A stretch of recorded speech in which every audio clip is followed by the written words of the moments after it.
રાજકોટ જિલ્લાના ધોરાજીમાં ભાજપના મધ્યસ્થ ચૂંટણી કાર્યાલયનું પ્રદેશ ભાજપના ઉપપ્રમુખ ભરત બોગરાએ ઉદ્ઘાટન કર્યું છે। ભરત બોગરાએ કોંગ્રેસ પર નિશાન સાધ્યું હતું।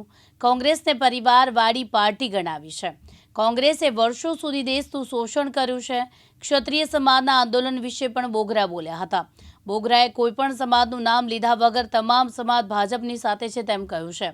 ભાજપ 25 સીટ ઉપર ભવ્ય વિજય મેળવશેનો વિશ્વાસ વ્યક્ત કર્યો છે।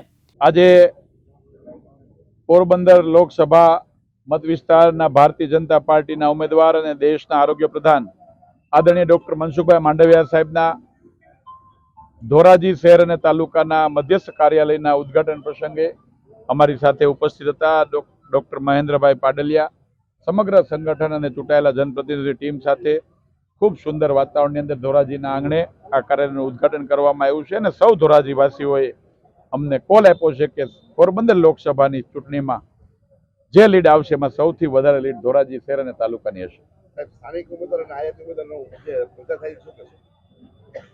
ચૂંટણી એ મુદ્દા આધારે લડાતી હોય છે।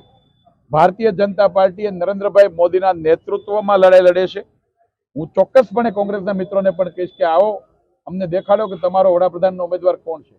આ ચૂંટણી એ વડાપ્રધાન કોને બનાવવાનું નક્કી કરવાની ચૂંટણી છે। વાત છે ઉમેદવારની તો આદરણીય મનસુખભાઈ માંડવિયા વર્ષોથી ગુજરાતની રાજનીતિમાં કામ કરે છે। મહામંત્રી તરીકે એક તાલુકામાં એક ગામ સુધી એમણે પ્રવાસો પણ કર્યા છે અને અમારો રાષ્ટ્રીય નેતૃત્વ એ ભારત સરકારના જવાબદાર 1 થી 5 મંત્રીઓમાંના આરોગ્ય મંત્રી પણ છે। જ્યારે રાષ્ટ્રીય નેતા ચૂંટણી લડતા હોય ત્યારે સમગ્ર પોરબંદર મત વિસ્તારના લોકોમાં એક ઉત્સાહ છે।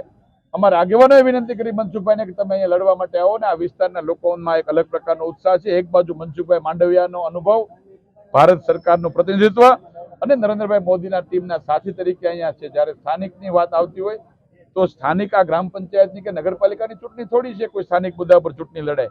આ તો રાષ્ટ્રીય લેવલે વડાપ્રધાન કોને બનાવવા નક્કી કરવા માટેની ચૂંટણી છે। ત્યારે ધોરાજીથી હું સમગ્ર પોરબંદર જિલ્લાના મતદારોને વિનંતી કરું છું કે આ ચૂંટણી એ દેશના વડાપ્રધાન નક્કી કરવાની ચૂંટણી છે।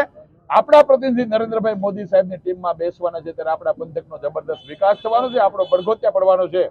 ત્યારે આ પ્રકારની કોંગ્રેસ પાસે કોઈ મુદ્દા નથી, કોંગ્રેસ પાસે કોઈ એજન્ડા નથી, કોંગ્રેસ પાસે કોઈ નેતા નથી, એટલે આ પ્રકારના અમુક મુદ્દાઓ ચલાવવાનો પ્રયત્ન કરે। ભારતીય જનતા પાર્ટી 140 કરોડ દેશવાસીઓના પરિવાર છે। બધા જ સમાજ અમારી સાથે છે અને નાના મોટા પ્રયત્નો પણ ચાલી રહ્યા છે। ભવિષ્યમાં પણ બધા ભેગા મળીને નરેન્દ્રભાઈ મોદીને અને દેશ હિત માટે, રાષ્ટ્રભાવનાને મજબૂત કરવા માટે 100% અમને સમર્થન કરશે। વિપુલ ધામેચા, દિવ્યાંગ ન્યૂઝ, ધોરાજી, રાજકોટ।